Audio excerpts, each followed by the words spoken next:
algo que sea razonable, por decirlo así, pero ahora sí toca uno de los desafíos más complejos. Si no me equivoco, al final nos quedamos con la corrección de Hoover-White, ¿no? Si no me equivoco, fue esa la elegida porque era la que conseguía en lo posible bajar por las mejores desviaciones estándar. A ver, lo vamos a recordar en ese caso, ¿sí? Vamos a recordar eso. Me da un momento para entrar al Teams. Me falta poner la grabación de la última vez, disculpen, se me ha pasado. ¿Ya? Igual alguien puede entrar al link de las participaciones y de repente para que se grabe el audio, ¿no? Lo puede dejar ahí porque todavía no he tenido espacio para ver eso, ¿ya? Entonces, yo esperaría que me permitiera, pero si no es así, bueno, ¿qué podemos hacer, no? A veces las cosas pasan así. Vamos a ver.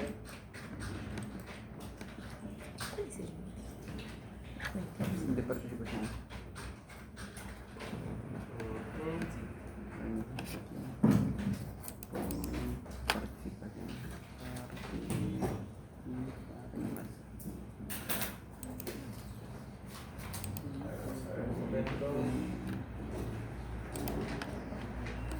Después de esta interacción que vamos a tener, sí, por favor, nos acompaña Dana, ¿sí? Y luego viene Jessica, Luz, Gary, Sugni y finalmente Melanie, ¿sí?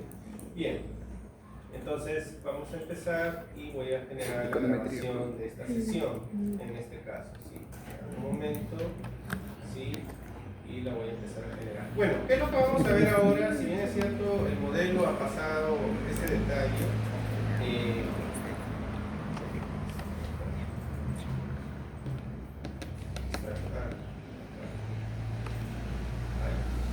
Entonces, ¿qué es lo que vamos a ver aquí? Lo que vamos a ver es lo siguiente, ¿sí?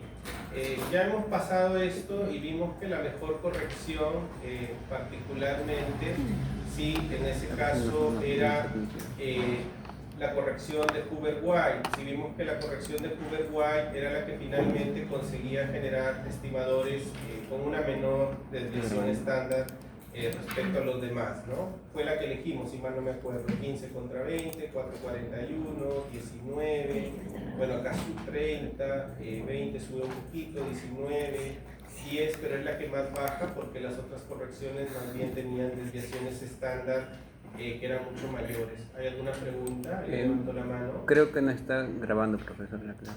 Muchas gracias. Sí, es correcto. Correcto, está bien. Sí, si no, va a ser al agua, como dijeron, ¿no? Bien, entonces nos hemos quedado con Hoover-White. Pero ¿qué es lo que pasa ahora? Y esta es una de las pruebas más duras que tiene que pasar un modelo, y de hecho es uno de los desafíos que va a haber en su trabajo. Lo que ocurre ahora es que tenemos un tema con quién. Tenemos el test de especificación,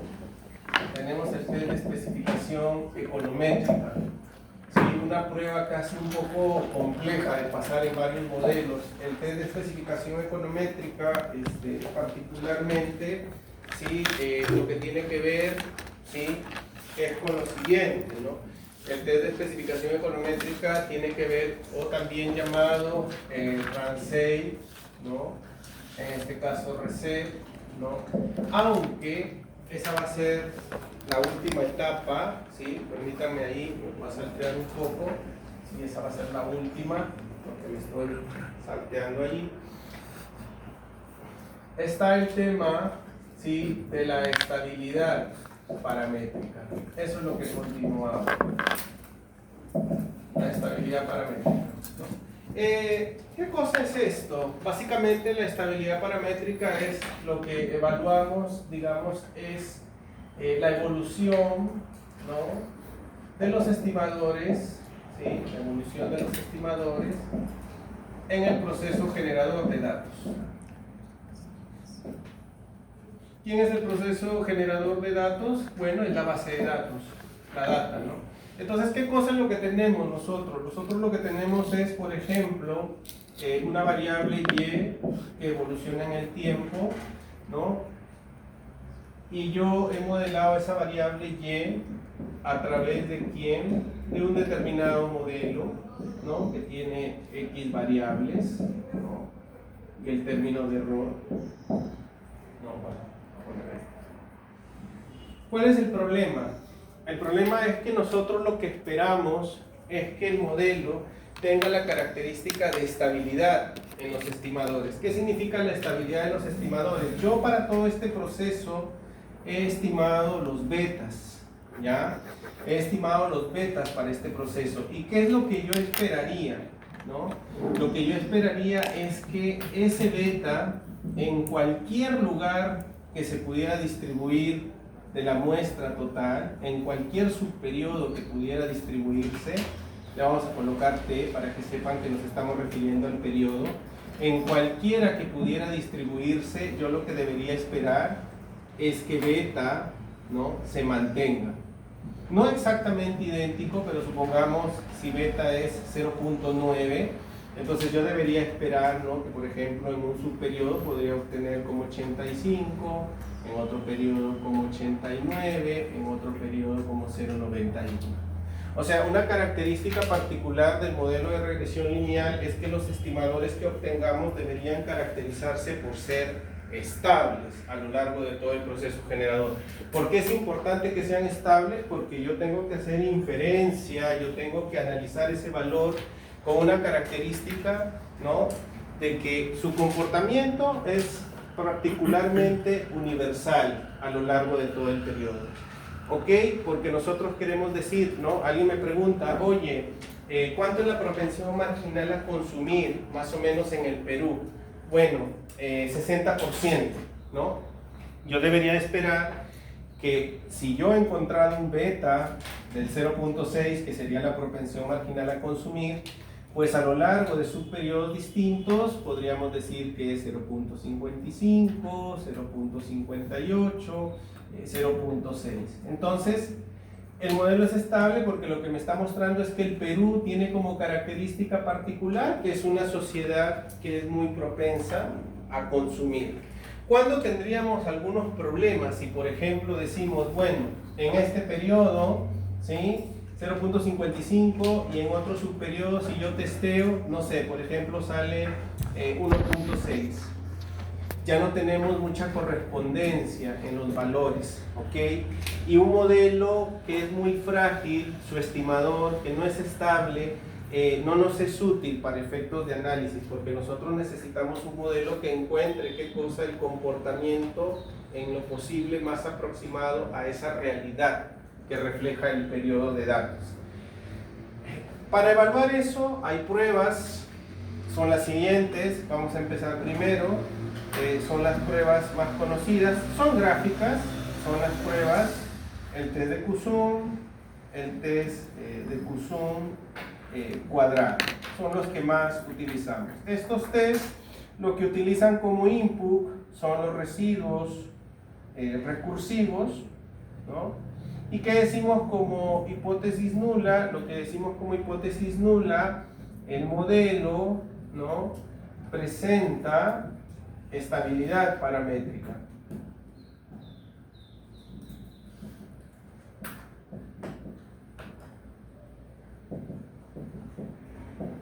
¿No? Y la alterna, el modelo no presenta estabilidad paramétrica.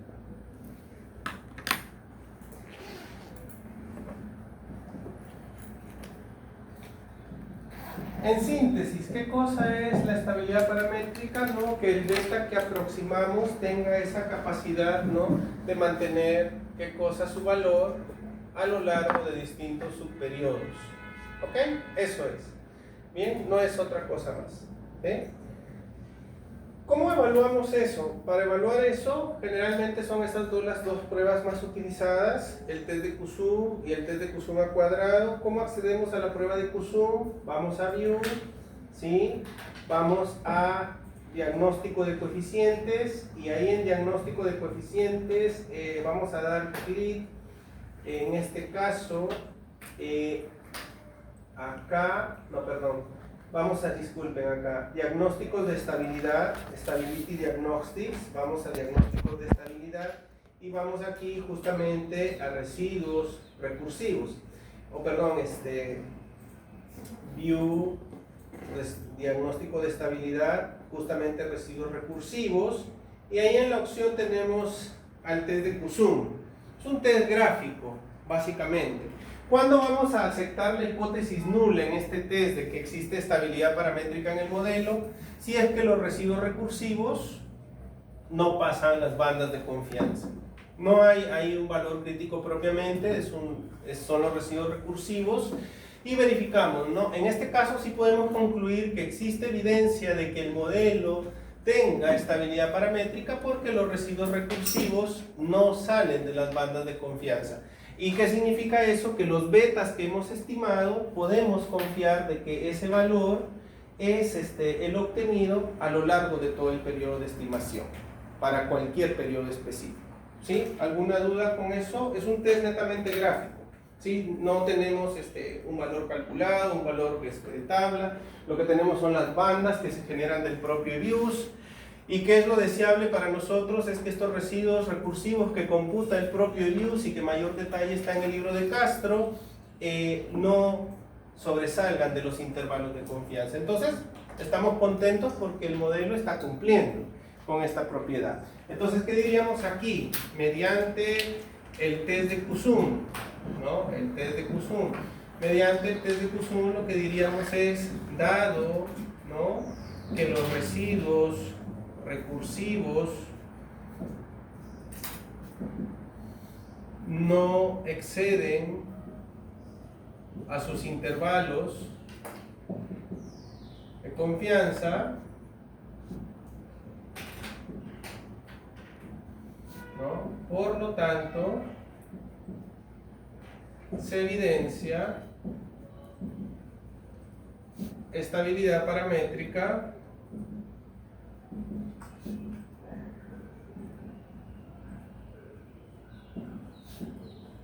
en el modelo. Tenemos que guardar eso, ¿sí? Ese es un gráfico, ya saben cómo guardarlo, freeze, name, y le colocan test de Q-Sum, ¿no? Entonces, pregunta que puede ser de la participación, ¿no? Yo te puedo decir, ¿existe evidencia de que el proceso generador de datos es único para el modelo? ¿Qué hay que hacer? Hay que hacer el test de Q-Sum y Q-Sum cuadrado. De acuerdo con el test de Q-Sum, observando que los residuos recursivos se encuentran, ¿no?, dentro de sus intervalos de confianza, aceptamos la hipótesis nula de que el modelo presenta estabilidad paramétrica, por lo tanto el beta obtenido es apropiado para modelar el proceso generador de datos. Independientemente de cualquier subperiodo que yo podría tomar, es el valor, digamos, aproximado que voy a obtener. O sea, yo obtuve ¿qué? En este modelo. Observemos, por ejemplo, ¿sí? En este modelo observemos cuánto es el valor del coeficiente que acompaña el crédito de 0.48. Quiere decir que esa magnitud debería reflejarse en cualquier subperiodo. ¿Por qué? Porque, digamos así, es una característica particular de todo el proceso generador de datos. Cuando estamos ante una señal no buena, si es que esos residuos recursivos salen de la banda, y ahí lo que hay que hacer es corregir hay que corregir ese problema agregando variables DAG. ¿Alguna pregunta con eso? En concreto, para resumirlo puntual, sin entrar a mucha matemática, es que realmente el valor que reproduce el modelo caracteriza al proceso generador de datos independientemente de los subperiodos. En cualquier periodo yo debería conseguir un valor similar, y si se cumple eso, tenemos estabilidad paramétrica en el modelo. ¿Y por qué es importante? Porque si el valor fuera fluctuante, yo no podría hacer análisis, no podría inferir, voy a tener una realidad que el modelo no va a poder calzar. Y si yo quiero hacer proyecciones, quiero hacer pronóstico, porque en esta clase, no sé si es conmigo o con Fran, vamos a predecir con ese modelo, vamos a proyectar con ese modelo. El pronóstico, ¿cuándo es más confiable? Cuando yo tengo un parámetro que es más estable. Si es un parámetro que es variable, no tengo. Por eso es que la propiedad de eficiencia, por eso es que la heterocedasticidad es importante que no exista, porque tenemos un parámetro que cada vez está, un estimador que está cada vez más cerca del valor poblacional. Bueno, ¿qué dice el test de Poisson cuadrado? Y aquí sí hay un tema, ya aquí no hay una regla universal, muchas veces es un tema de criterio, porque quizás Poisson cuadrado pueda tenernos malas noticias. Vamos a ir a View, ¿sí? A diagnósticos de estabilidad, residuos recursivos, y ahí está, en este caso, Poisson cuadrado, ¿no? Poisson cuadrado, pues en ese caso, lo que nos está diciendo es que no existe mucha evidencia de estabilidad paramétrica, ¿no? Entonces vamos a ir aquí, ¿no? Considerando, en este caso, considerando que los residuos recursivos, ¿sí? Que los residuos recursivos, ¿no? Residuos recursivos, ¿sí? Recursivos, no se encuentran dentro de sus intervalos de confianza,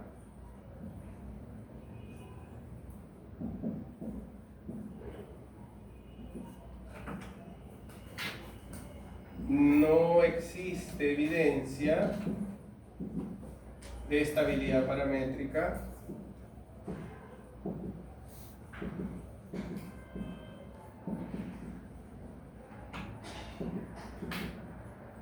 en el modelo.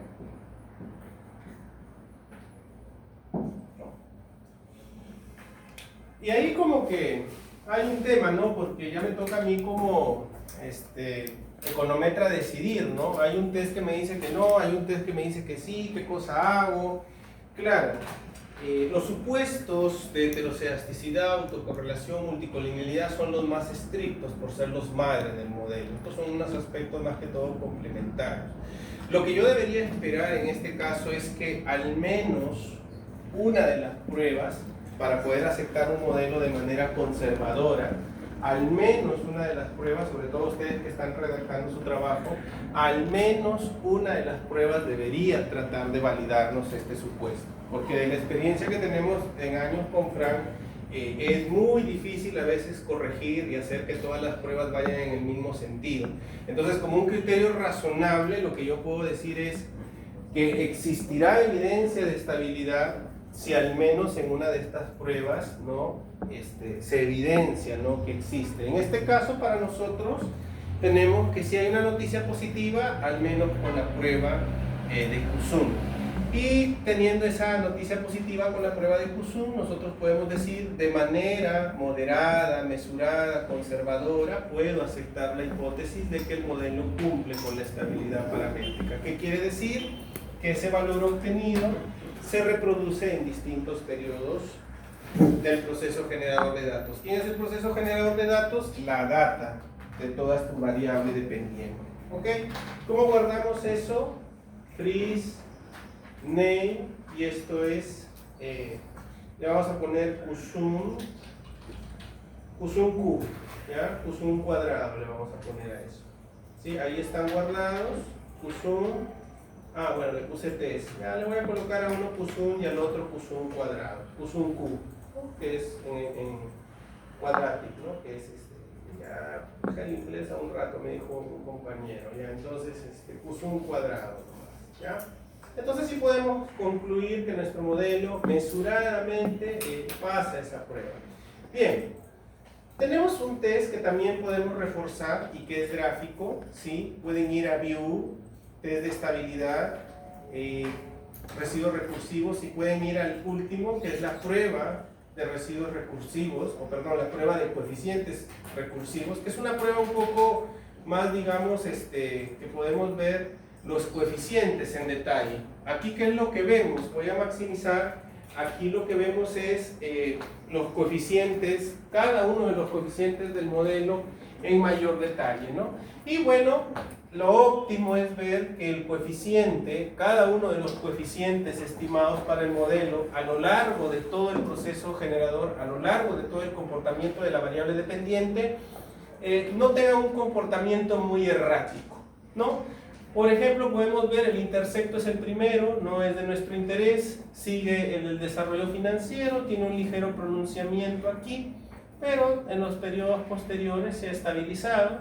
De esta variable me parece que es la apertura comercial, tiene un comportamiento no muy variable. También podemos considerar de esta variable que no es muy pronunciada la variación, igual en esta, también acá. En general no evidenciamos patrones como de este tipo, ¿no? Cuando yo no confiaría para nada en un coeficiente, no confiaría para nada en un beta, ¿no? Que en el tiempo tenga este tipo de anomalía. Definitivamente un coeficiente que tiene ese tipo de comportamiento que es muy variable durante el tiempo no sería muy factible de confiar.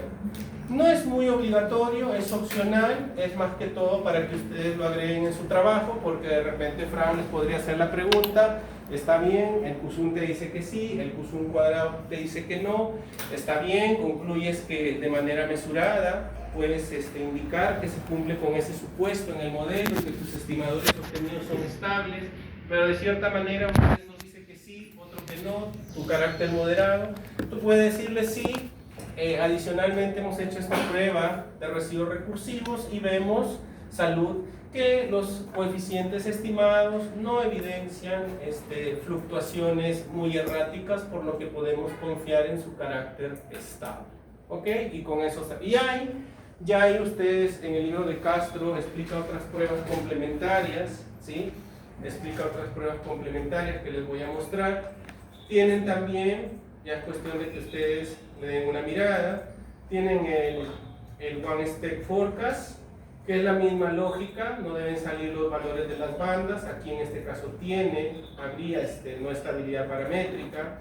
Tienen también el test de N etapas de Forecast, también los puntitos son particularmente en donde hay quiebres o en donde no hay estabilidad paramétrica, pero eso es complementario solamente. Generalmente en la práctica lo que más se suele usar son las dos pruebas, la de Q1 cuadrado y, si queremos nosotros reforzar nuestra estabilidad coeficiente por coeficiente, la prueba de residuos recursivos, Fries, Ney, ¿no?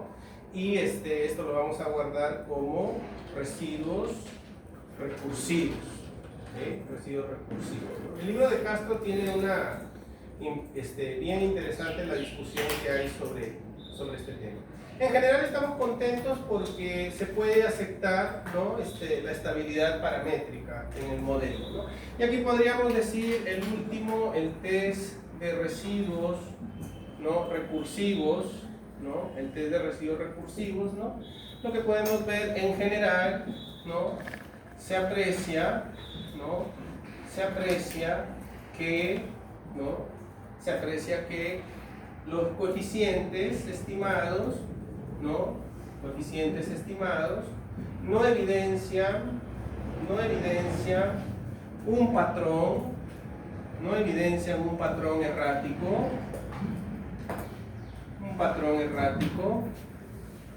por lo que podemos considerar la existencia de estabilidad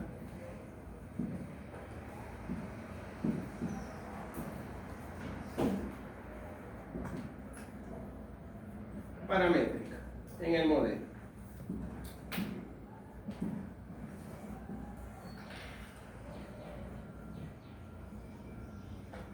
¿Ok? Eso es básicamente. Y miren que esos son los test que más se usan. Les voy a mostrar aquí, nada de marketing, nada de propaganda, por si acaso, solamente es para ver. En el año 2024, sí, a ver, que tiene que ver con ustedes, ¿ah? Particularmente, ¿no?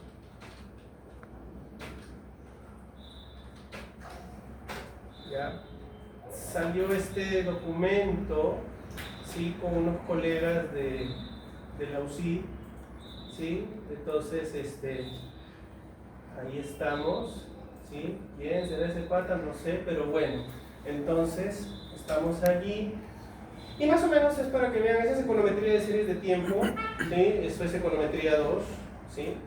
Y bueno, aquí se evaluó un tema de cómo influye el gas natural, la apertura comercial en el crecimiento económico, utilizando un modelo de series de tiempo con estos colegas.